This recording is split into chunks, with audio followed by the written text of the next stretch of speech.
Now, hello everyone. Hello world. It's nice to be here. Hope that you're having a nice day.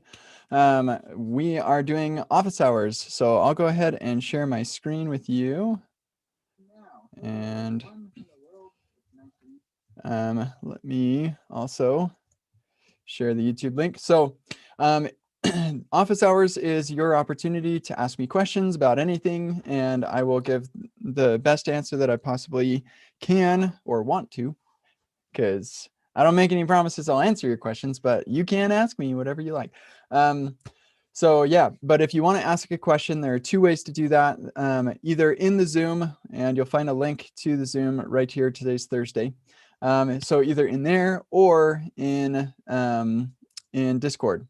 And I give preference to those who are in the Zoom. Yeah, you can chat with me on Discord here as well. I completely ignore the live chat, and I don't even bother turning it off anymore because it's a waste of time. So if you want to chat with me over there, I mean, you can chat amongst yourselves, just try to be nice or something, but I'm not going to look at that. So yeah, come to Discord. You can find all of that information at kcd.com/office hours. And with that, I think we're ready to rock and roll. So I believe we only have one question so far, so feel free to bring, keep them coming, and we can get as many of these questions answered as we possibly can. I do know that I'm going to need to go to the advanced React. I can't remember if it's the hooks one or the, hooks. So I'm going to have that open here, and I'll get that up and going just in case we need that going. But yeah, for our first question from Jinhao is,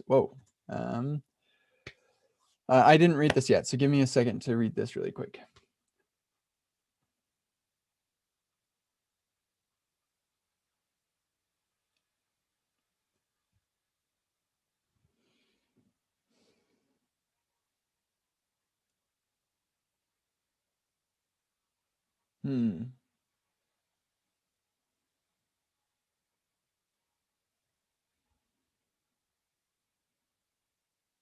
Okay. Yeah, I can explain this. So let me just reiterate the question so that we're all on the same page here. So here we're calling window.fetch. This is going to return a promise, and we're handling the success case here. We're handling the response. And all of the logic that we have in here is part of the success case. So we're not catching any rejections right here. So an interesting thing about fetch is that it only rejects the promise if there was some sort of network error of some kind. And we probably, I guess we could handle that, but we don't need to, and I'll explain why in a second. So the difference, though, is that here, I've got a success handler. So we're calling that function. We're calling fetch Pokemon. This is returning window.fetch. And we have a success handler here. We're resolving the Pokemon information when we return that Pokemon data that's coming off of the JSON response. So that's what we're resolving right here. But then we also are handling an error in the case that there was some sort of problem. And in our logic inside of the fetch success handler, so given that this fetch request was successfully made, we have some logic here to reject the promise. So we turn the promise from a resolved or a fulfilled state into a rejected state, or at least the promise chain. A promise can only ever be in one state. Every state is terminal. So you have your idle state, and then you have your fulfilled or your rejected state. And once you get to one of those two, you can't change. But when I'm talking about changing a promise from resolved to rejected, what I mean is the promise chain. So the promise that's returned from these then chains that you put onto the promises. Anyway, our success handler here will change that from a successful promise that we have here to a rejected one. So we're returning a rejected error, or here, because there was no Pokemon, we're going to return a rejected promise, indicating that there was no Pokemon. And so that's what we're handling with this rejection handler right here, is those errors. So the question is, so why don't you have a rejection handler for this? We should have a second argument, or maybe we have a dot catch at the end or something. So the reason is that I wouldn't do anything in that rejection handler. There's nothing that I can do to really handle that unless I wanted to convert that network error into something more consumable by the rest of my app. But it ends up working out fine, because if the promise is rejected due to a network error, then it's going to skip the success handler and it will just continue on in its rejected state. And any handler down the chain that's handling an error is going to get called. And so in our case, if we do have a network error, our fetch Pokemon function doesn't handle that, but here we're handling that error case right here. So it would be caught right here. So there's a lot about promises to really grok and understand. It's pretty difficult, honestly. It's a pretty deep subject. I don't know if I could do like an epic React scale series of workshops on promises or asynchronous JavaScript, but I might be able to, because there's so much. Yeah, with that, I do have, where is it? I've got a playlist on YouTube about this. Where's my playlist? Talks and workshops. Here we go. So we've got ES6 and beyond. There we go. This is the most recent delivery that I gave. And here I'm showing promises that helps you visualize promises as they go. It's really useful. So give this a look. This is part 2 of a 2-day workshop. And maybe that could help. And I keep forgetting, I don't want to do this this way anymore. I want to respond. Whoa. Oh yeah, I'm on the wrong channel. There we go. So I'm going to reply. That's a nice feature there. So we get some context there. Yeah, does that answer your question, Jinhao? Do you have any follow-ups on that? Yeah, totally. That just answered my question. Yeah, thanks. Very good. Cool. In my typical manner, I probably talked too long, spent too long on answering that question, because I just like to use words, I guess. Okay, so for your follow-up question, you asked also about the way I implemented Pokemon form. And so here I'll show that Pokemon.js. And yeah, right here. So let's find all the places where I'm using this to remind myself why I did this, and then I'll explain what I did and why I did it that way. So I'm just going to pull up all these really quick. Okay. Yes, I do remember doing this. Okay. Let me just get rid of all this right here. Okay, so in these workshops we have, and since I do have it running, I can show it.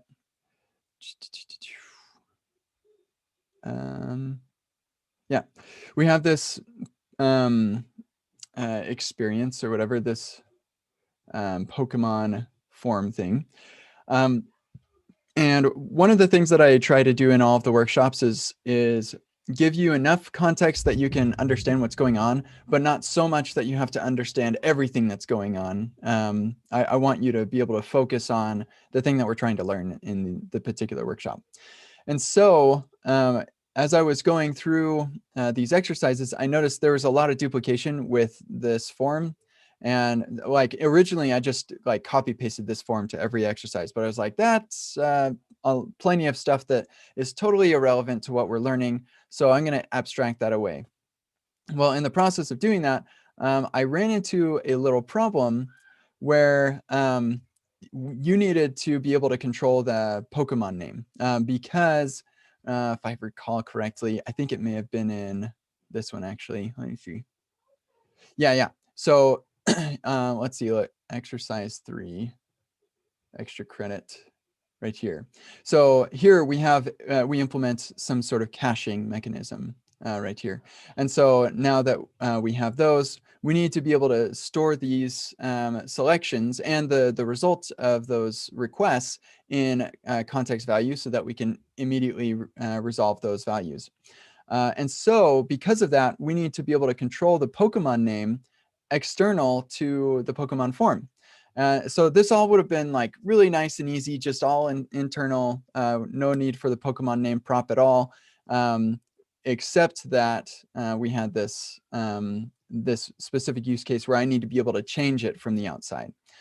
So this actually is kind of like a tweet that Ryan Florence tweeted a few days ago, where he kind of came up with this new pattern he called suggested props or something like that.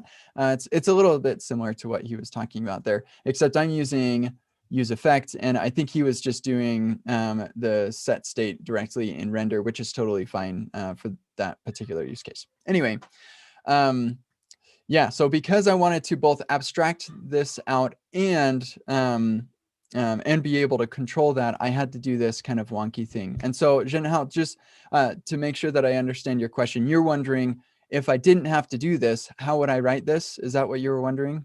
Yeah, I understand that it's not a valid, like, or not valid, but it's not ideal. You are syncing two React states. Like you should be using use effect to sync React state with something external to React, right? Something from local storage or something like outside of React, but you're syncing two state.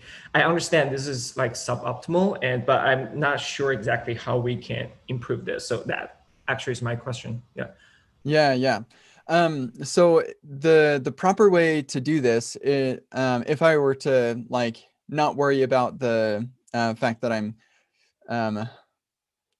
trying to separate you from the implementation details of this form, the right way to go about this would actually be to not manage this state at all, and just get rid of it from this component, and then only here, and we do all of this.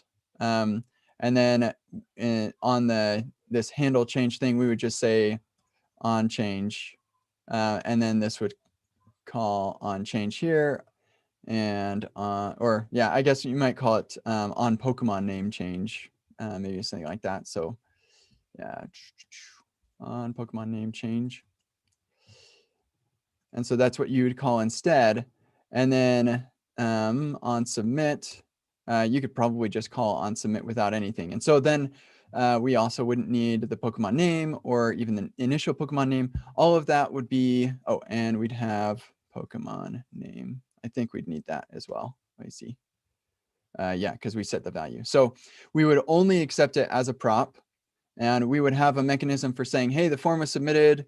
And we'd also have a mechanism for saying, hey, the Pokemon name state should be changed. And so any user would have to manage that state themselves, which would mean that, like in this case, we are managing that state ourselves. In this one, we are managing that ourselves as well. But the big difference here is that we also would have to pass this on Pokemon name change, which is actually not a big deal. We just passed the set Pokemon name, but it was just a bunch of extra stuff that I didn't want people to have to do. But that's basically how you would approach this. This is the solution. It's tale as old as time with React. Is anytime you have some state in here that you need to share with a sibling component or something, you find the least common parent, push the state up to that least common parent, which in our case is going to be this app component, and then you'd pass down as props the state as well as mechanisms for updating the state.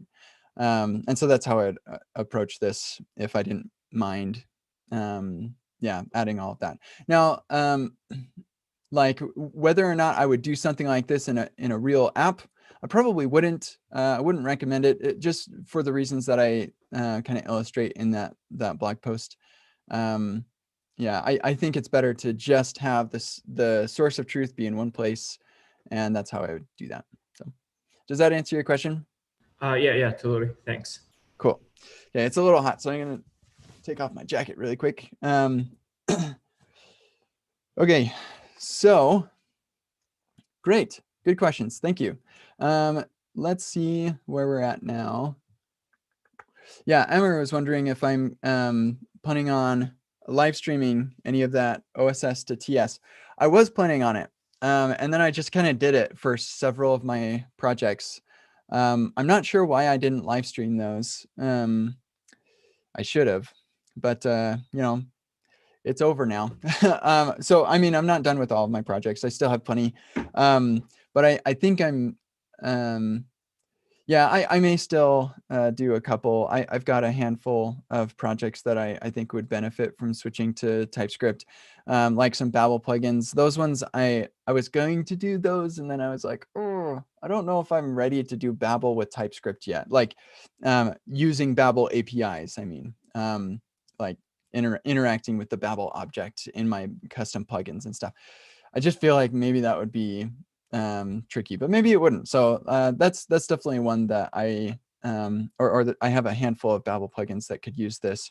Also, the React Workshop app, I thought about moving that over to TypeScript. I'm mostly doing this, or a large reason why I'm doing this is for learning, because I'm uncomfortable with the limited experience of TypeScript that I have, and so I want to find opportunities to take real world things that people are actually using and convert those over to TypeScript. And it's been quite successful. Like it hasn't been a big issue. Made some changes to KCD Scripts to make it a little easier, and so that like config is automatically set up and stuff. So I don't have to set up the config over and over. So anyway, I'm still thinking about whether I'm going to do this for testing library. I did take just yesterday. I shared that I'm taking a step back from maintenance of the testing library projects that I was maintaining. And so I'm not sure whether I'm going to invest any more into that or not. Kind of depends on some things I have in the air on getting busy with some projects that I might end up getting involved in. So I'm not sure. I can't make any promises, but it is something that I want to do, and I am disappointed in myself for not having live streamed the ones that I already did. I think I just was not sure how interesting it would be, or there was like I was like, oh, I'm not going to start it right now. Let me just do this other thing, and then boom, I'm done. Whoops. So anyway, that's that. Okay, cool. So we're back to Jen Howell. We've got a question about the Pokemon example where we introduced use async. We wrote use safe dispatch. Okay, 2 questions.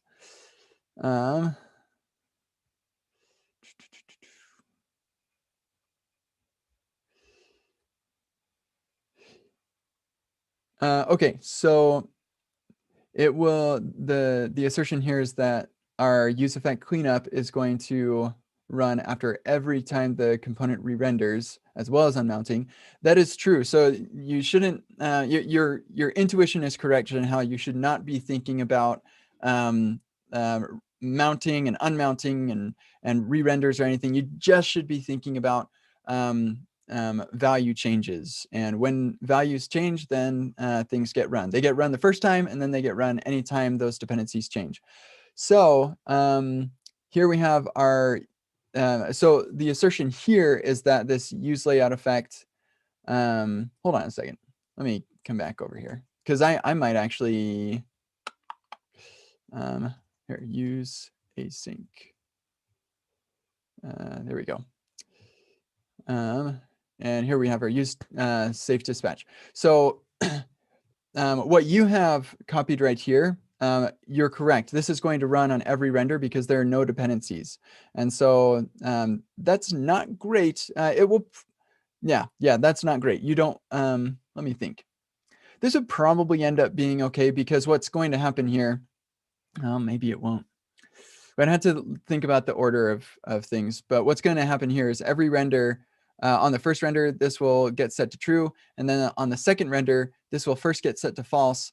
And then this will get set to true again. And so if something runs between the time those two things run, then things might not work properly. Like this logic may not work properly. So anyway, it's not a concern because you're missing the dependency array. And if you included that, then the statement holds true that this will only run on unmounting, which is the desired outcome for that particular hook usage. Okay, so then briefly mentioned that another way to do this is use an abort controller. Yeah, I do have, somebody asked me about this the other day, and I couldn't find my gist, but I found it right here. I think I just shared a token. My bad. I gotta go delete that now. I think I'm pretty sure I may have invalidated that token already. Nobody try it. I'm going to go take a look at that later. But I'm pretty sure, yeah, this one's public. So I definitely would have invalidated that already. What did I do this? Add Discord role. Yeah, I am pretty safe when I publish stuff like this. I think that I invalidated this one already, but I'll double check it later. Yeah, so this is an implementation of the abort controller. I got some help from some folks here in the comments. This was kind of interesting. It was very, very good. I think this is the final version that I have in here. Let me double check. Get signal, use callback.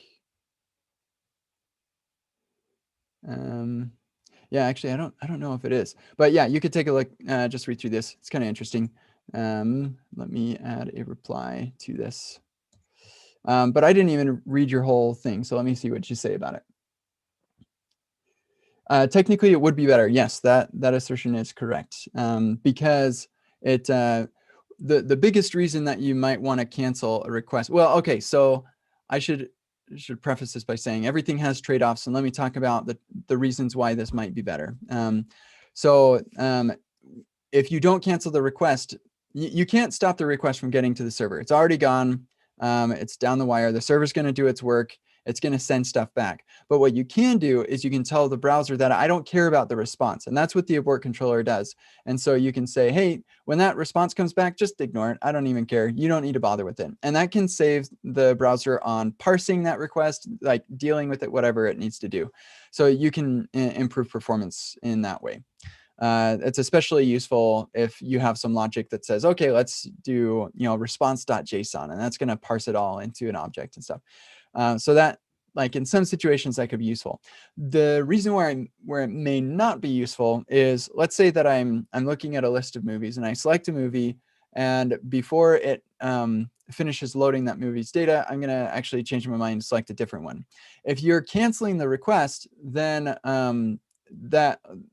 things will get ignored and whatever. But then let's say that I go back and I say, actually, no, I do want to see that movie. Now I have to make another request. I need to make the server do all of its work and then come back. Whereas if I hadn't canceled the request and instead I just cached that response, then I would get it immediately. And so there are trade-offs here that you just have to weigh. It's not correct to just think that, it will always be better to cancel the request. It will not always be better. One cool thing though is if you're using React Query, there is a cancel query cancellation feature, which is really cool. You basically just add a .cancel to the promise that you return from your query, and with that you use the abort controller. So it's built-in support, which I think is quite awesome. So that's something to look at too. Okay, so sorry, let me continue to read what you said here.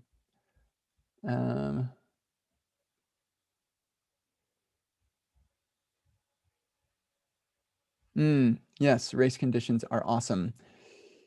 Okay, so I wonder if you can demonstrate how we can implement it using the abort controller to avoid this. So actually, you wouldn't need the abort controller to deal with this particular problem with race condition. One thing that maybe I should show this at some point in the workshops, because it's a pretty common thing. But let's take a look at use async, where we have our run right in here. Okay, maybe let's do a simpler one. The end of this one. Okay, so right here. So the assertion here is, okay, so Pokemon name changes. We're going to say, go fetch a Pokemon. While that's in flight, we change the Pokemon name again. And now we've got two going on. You said Pokemon A, Pokemon B. So let's say that like the first one is just taking extra long. And so the second one comes in and it gets sent back first. And so then the user sees the stuff that they like, and then the other one gets sent back. And when that resolves, you're going to be like, wait, I got the one I said first. So yeah, this is a problem. This would actually be a really great extra credit on maybe this exercise. So if anybody wants to work on that, I don't have to have a video recorded for a new extra credit to be added. I can record that video eventually, but we can have the extra credit in the workshop before I record the video. So if anybody wants to add this, this would be very cool. But the solution to this is, it's actually kind of simple. If I can remember what it was, hold on a second. Yeah. So we say let current equal true, and then we return a cleanup function, which in this case is not going to just run on unmount, but it will also run when the whenever the Pokemon name changes. Run is stable, that will never change. So it's just the Pokemon name. And so here then we say current is false. And then right here, let's see. Yeah, I think what I'm trying to see how this would work within the confines of our use async hook. Let me just look at that really quick. So we have our run, and when the promise, then the data. So you may have to add some logic. We probably want to add some logic here. So let's see. If data, if error. Yep. I think that would be sufficient. So basically what we want is some mechanism to say, hey, actually forget this one. There's no updates necessary. And so what we're going to say here now is I can say .then. I'll get the data. I guess we can call it that. And then we say if current, then we'll return the data. Otherwise, we'll return null, or we can return undefined, or like you could kind of set this up however you want to, but basically what you need is some mechanism that says don't make any changes. And what it could be is yeah, I wonder. Yeah, I'm not sure. This seems like a pretty okay way to approach this. Another thing you could do is make a no changes symbol. No changes, except you got to spell it right. It doesn't work if you don't spell it right. And so then you can say if data is no changes, and here we don't need that for the error because we don't, yeah, who needs that? So then we could say return no changes. Yep, something like that. And then what this would allow us to do is, I like with our caching strategy that we do in this one, we could actually still cache it. And so that would be nice. We can maintain that cache. But then we also don't have the race condition problem where we actually show something that the user doesn't want to see. Yep. So this is a pretty common pattern. I'm not sure exactly, like I mentioned, somebody could add this. I'm not sure of the best way to approach this in the context of the workshop and how to make this evolve. Yeah, because I'm not sure if I like the symbol no changes better, or I mean that's probably fine. Normally, yeah, normally all of this stuff is kind of built into different abstractions. But because we're the ones responsible for the use effect here, that's why we have to, we as consumers of this use async hook have to worry about this sort of thing. React Query doesn't have this problem actually. So React Query handles what is the word I'm like, the race conditions for us automatically. Because they're the ones doing all of the use effects and stuff. But for us, since we opted for, hey, I'm not going to do the use effect inside of me, you just use run, and that way you can control the dependency array. Now we have to maintain that. I just wonder if there's a way to, I'm sure that there is a way to make this work. Like we probably use a ref, and whenever, yeah, here, let's just try this out. Let's say, let's see, current ref equals react use ref. And we can say current ref dot current equals, oh, hold on a second, let me think.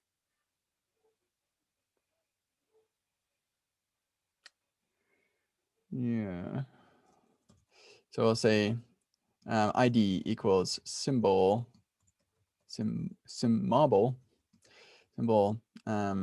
this request. And then we could say if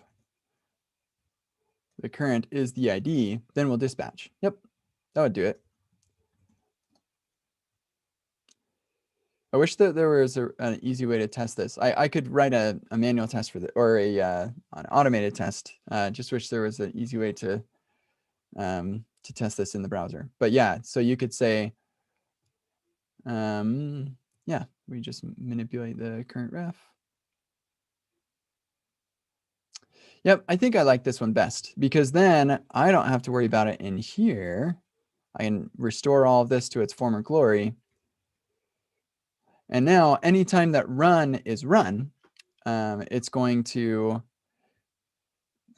make sure that it doesn't continue the promise chain if, or at least it doesn't do these state updates, if this particular callback is being run, or yeah, if this is the most recent time it was called. So that gets rid of the race conditions as well. So yeah, I think that's probably my least unfavorite, or the one that I hate the least.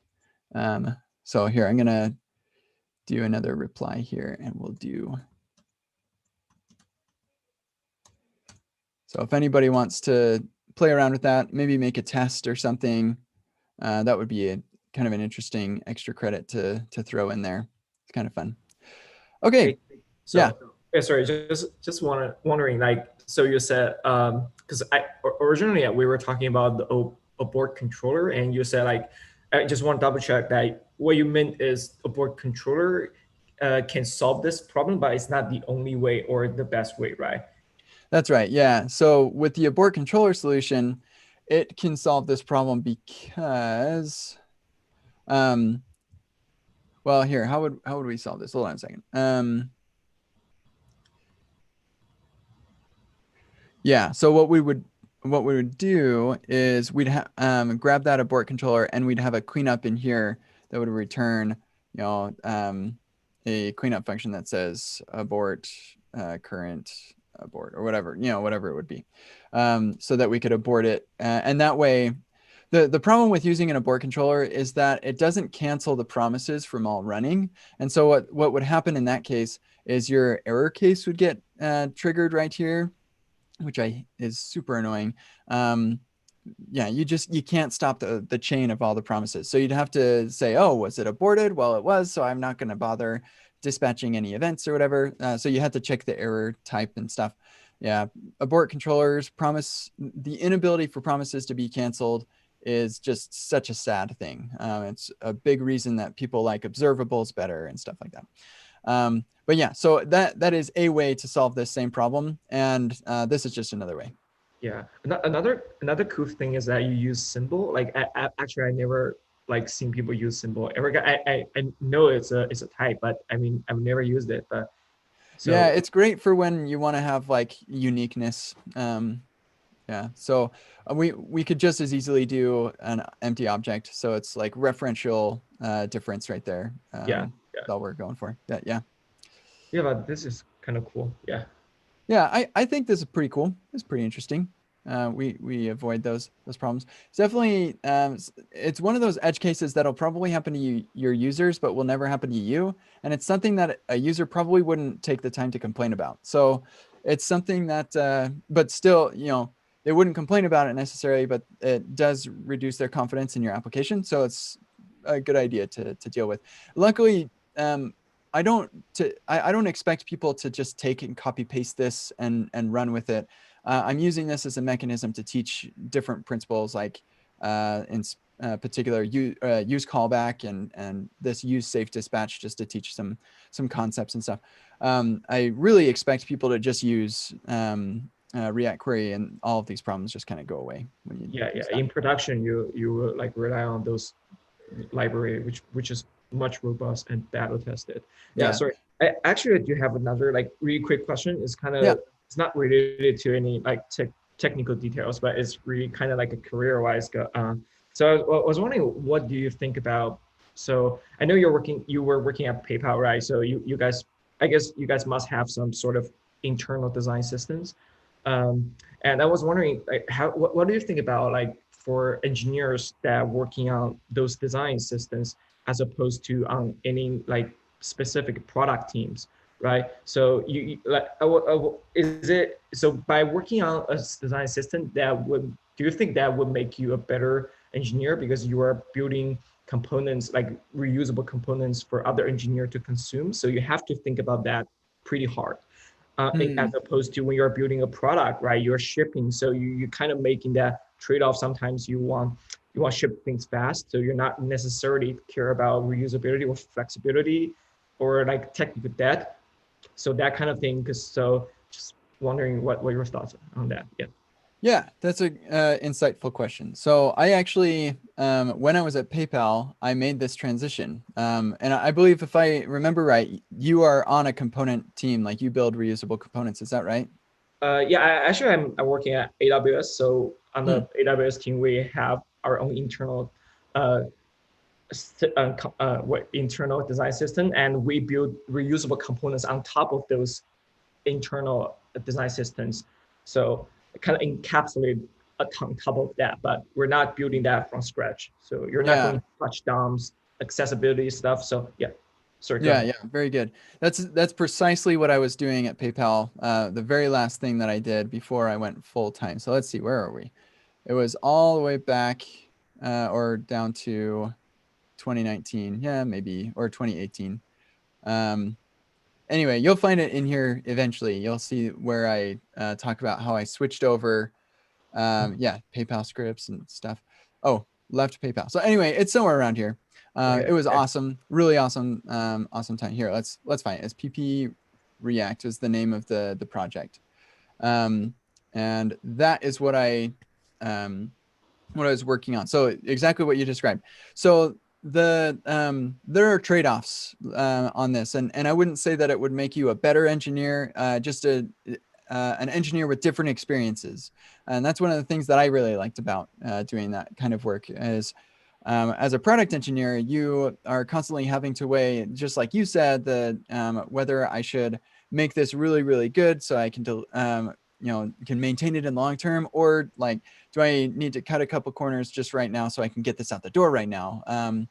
And some purists would be like, oh, you never cut corners. Everybody does it. Like, we have to, otherwise our business will like sink. So that's yeah, that's it ends up just being different experiences. So as a product engineer, maybe you never learn how to build the most company-wide useful date picker component or something. Maybe you're just using the one that somebody else built. But as a component library author or whatever, internal component library, um, you're not learning the how to architect a full-on application, or you're not getting more experience in that area. And so it's just different. I wouldn't say one is better than the other at all. I personally really, really like working on big problems and trying to solve those. So I kind of liked the switch over to PP React. And yeah, I mean, they're still using it, which is awesome. So it's fun. Yeah, it's good stuff. Hopefully that helps a little bit. Thanks. Yeah. Yeah. Okay, cool. So let's see, where did we leave off? I think I got that one. Okay, part of porting React I18 and Next test to React testing library. Thanks, Amber, for working on that. That's cool. Um,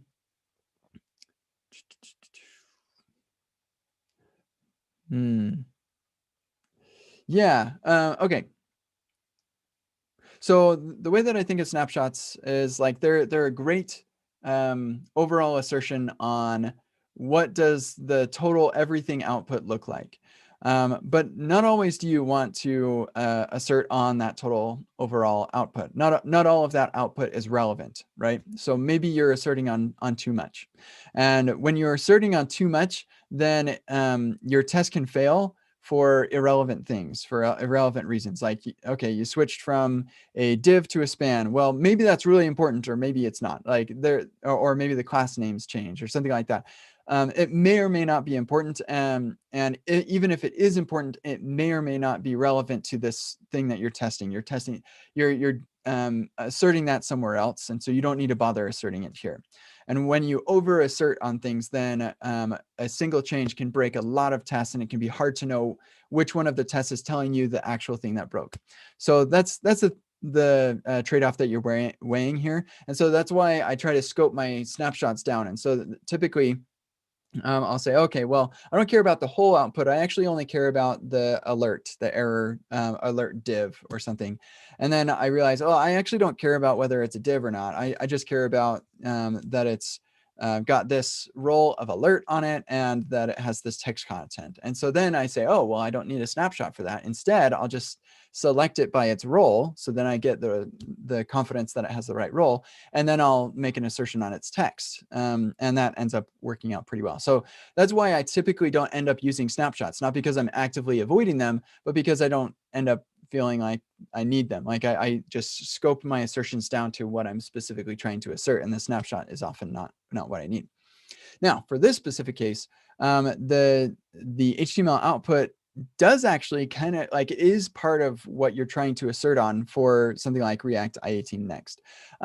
Maybe I'm not exactly sure because I'm not working on this project, but I'm thinking that you don't really care about the surrounding div. What you care about is the stuff inside, but you care about the fact that this is inside of a strong, because that was part of what the what the translation included was it had to be bold. And so in that case, I would assert on that, and I would probably use an a inline snapshot for that. So yeah, I probably wouldn't snapshot.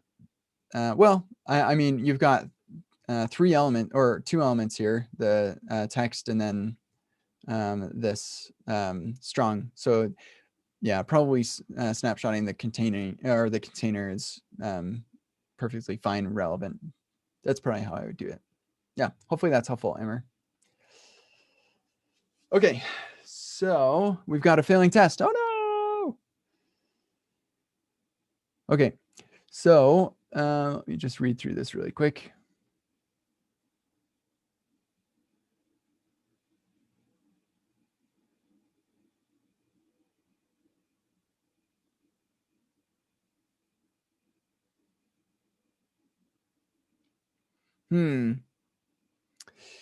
Yeah, nothing's popping up at the top of my head. The first thing that I was thinking is, oh, well, maybe this happens asynchronously, but when you said wait for times out, then that kind of nixes that idea.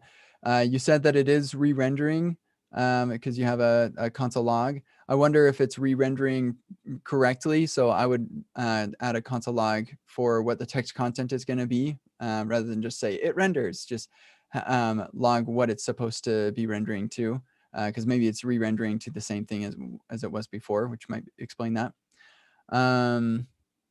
Yeah, without actually being able to play around with some code, though, I'm afraid that is as much as I can tell you. It seems to me like everything that you're saying sounds like it should work.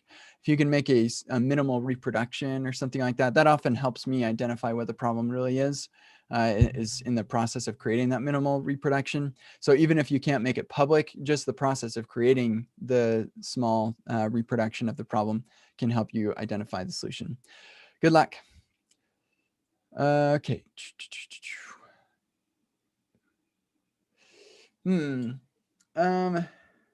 I don't know if I have used the ideas and concepts from the Clean Architecture. I'm guessing this is a book, which clearly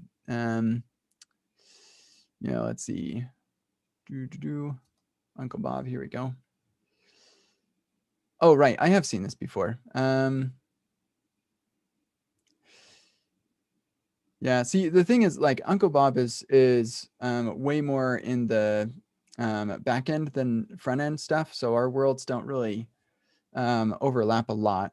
And I never got very deep into any back end to speak. So yeah, I have not really. I can't say that I've really.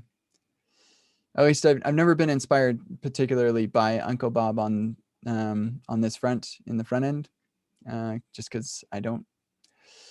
Yeah, I haven't. That's my answer. Sorry. Okay, sweet. What's up, Vlad? Yeah, so I would like to do a remix course eventually. I don't know if I originally I was thinking like I just show you the first couple or like just the very basics of getting remix up and going. But then I was in conversations with Ryan. He was saying lots of things were changing. I was like, well, I can't make a thing until those significant things land. And then I just realized, things are going to change a lot before it actually is 1.0. So it's probably too early. So it's not going to happen anytime soon, most likely. But I do plan on creating content about Remix because it is great. I'm really happy with Remix and the opinions and yeah, just strategies there. It's very cool.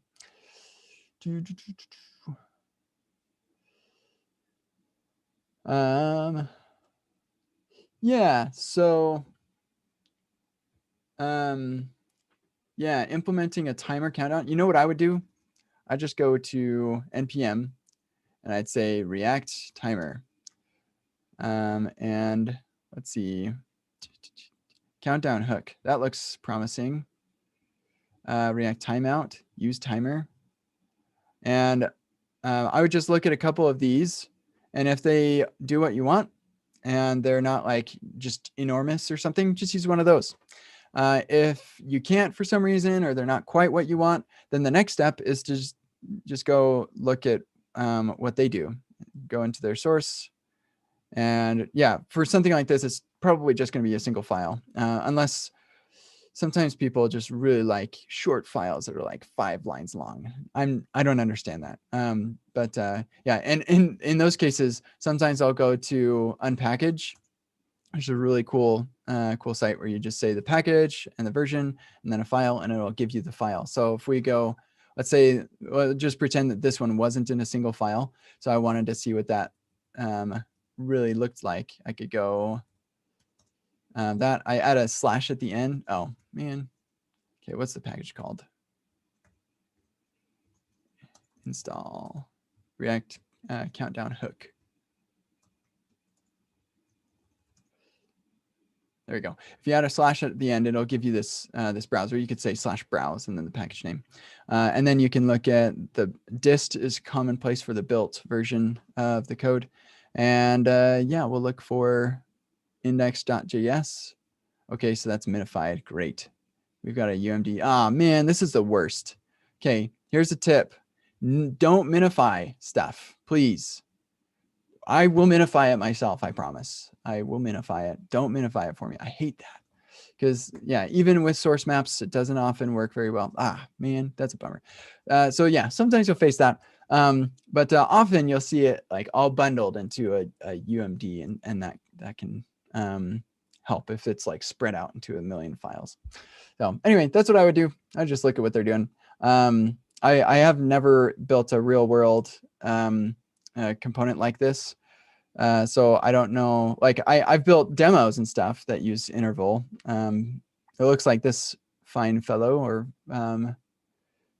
human is using intervals. They've got animation frames going on too though. So yeah, I would just look at what they're doing. Hopefully that's helpful.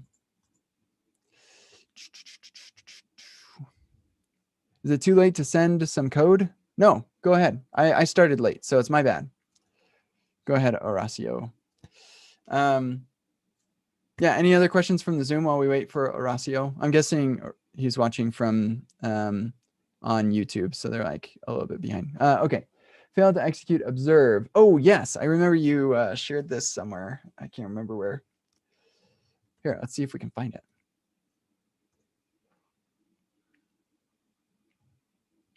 Yeah, okay, that's right.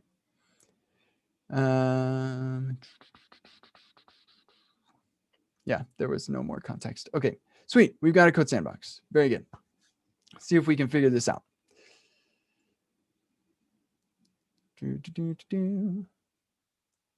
For goodness sake. Okay. We'll go to tests. And I'm going to have this export to zip because I don't trust Code Sandbox to run this properly. And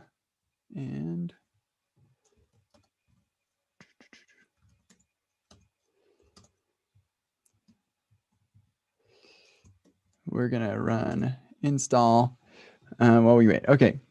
Failed to execute observe, something, something, something. Who knows what that's all about? I haven't the slightest idea. Looks like it's coming from React Hook Form. So that's interesting. Yeah, you've got the mutation observer shim, which should not be necessary. I'm guessing that you added it when other things weren't working. But yeah, that should not be necessary. It looks like you have the same error without it, at least locally or on Code Sandbox. App test utils. We've got our own render here. Got some route stuff.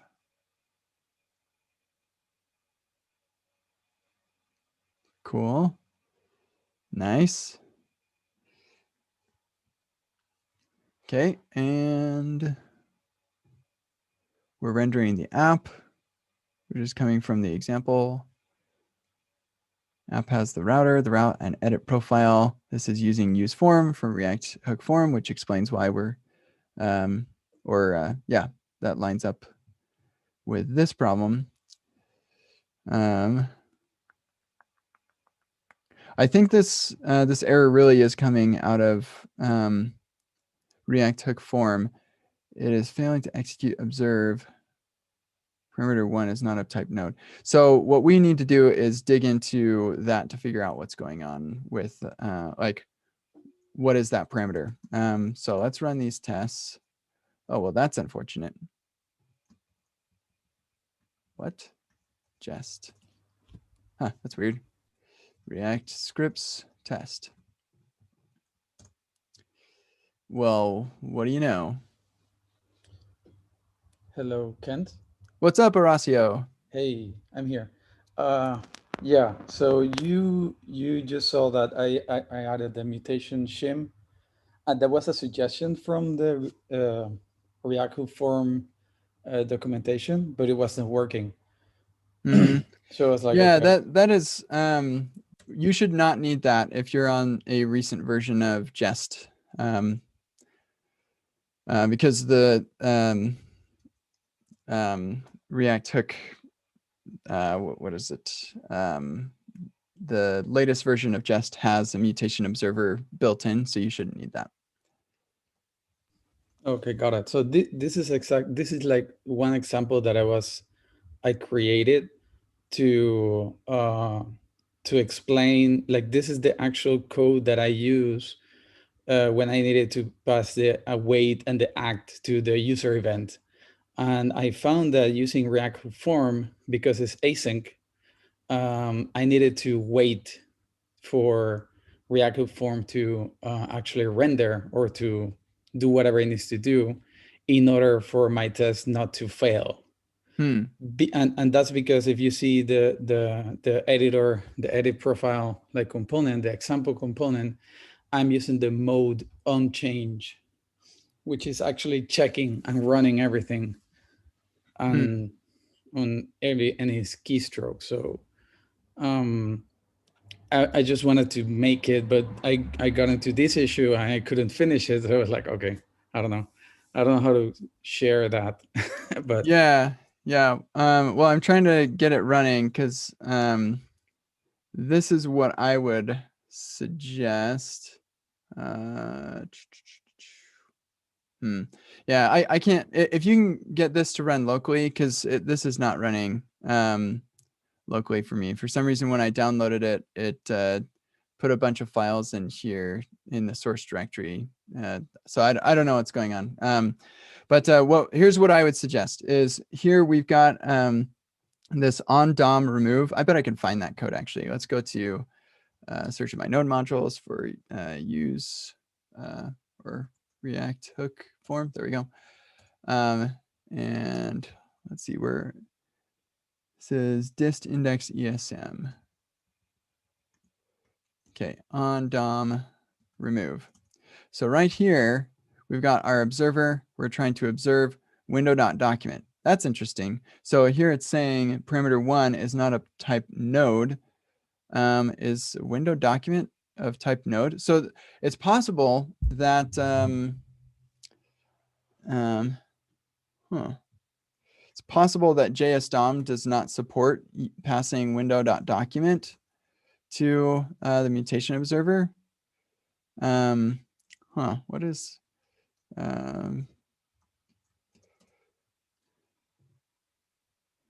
what is this? Is an HTML document, which is a document, which is that's, hold on, where's the prototype of document? Eventually it should get to object, right? Oh, it's just got lots more. Oh, Yeah, there we go. There's a node. It is a node. An event target object. So yeah, there's something screwy going on with probably JSDOM. Yeah, parameter 1 is not of type node. It is of type node. So yeah, I'm guessing it's a JSDOM issue. So what do you do about that? That's a good question. So this is what I would suggest is go to JSDOM, and if you go to issues new, let me just, whoa, where did that go? Then here they give you some stuff that you're supposed to do to make a reproduction. So do your very best to create a minimal reproduction that uses only a JSDOM to reveal that you cannot, with JSDOM, do a new observer. Yeah, new observer. Like you can't do this. Well, in JSDOM. So I probably wouldn't pass all of this in, but yeah, like simplify this up as much as you can and say, hey, I can't do observer.observe on window.document. And so what they have you do is you create a some code in here that you can do like a REPL, REPL it here. I know that there's a REPL it JSDOM. Yes, this is maybe just to give you a kind of a starting place. Yeah. So you could take this one. Where's my Discord? There we go. Just give some context here. So yeah, take this, fork that that thing and reproduce this problem in here. And then I like to go to either like CodePen or JSBin and do the exact same thing. I copy paste the exact same code, just minus the JSDOM stuff into here. And then you can say, here's what it is with JSDOM. Here's what it is in the browser. These two things are different. It is your stated goal to make these two things the same. So therefore, this is a bug. I've done this a number of times, and it typically when you have those that like clear of a new issue, they are pretty good about getting it fixed. So. Awesome. Yeah. Thank you. So in that case, maybe having a mutation observer shim is useful. The if that mutation observer shim will implement this correctly. And what you may have to do, and maybe the reason it's not working is because you already have a mutation observer in there. And so it's possible that the shim just says, oh, there's already a mutation observer. I won't do anything. I'll just let that one exist. So that might be why it's not working, even though the maintainer says it should work. So you might try to see if there's a way to override the built-in mutation observer. I wouldn't recommend this, but it is, it could be a good stopgap while you wait for that to get fixed, or while you fix it yourself. Cool. So, awesome. Good luck. Yeah. I know it's not like the answer that will it's fine. let you progress. It's fine. It's all right. I mean, I should have tried it locally too, just that isolate test, and I didn't. So yeah, that's all right. Okay, thank you. Yeah, sure. Okay, this was fun. Thanks, folks. Had a good time. Yeah, I don't think that I've got anything coming up on next Monday. I didn't label that as a canceled. So I should be here on Monday. will be a good time to ask more questions and stuff. And with that, I'll just say have a good weekend and hope you all just are awesome to each other. Okay, goodbye.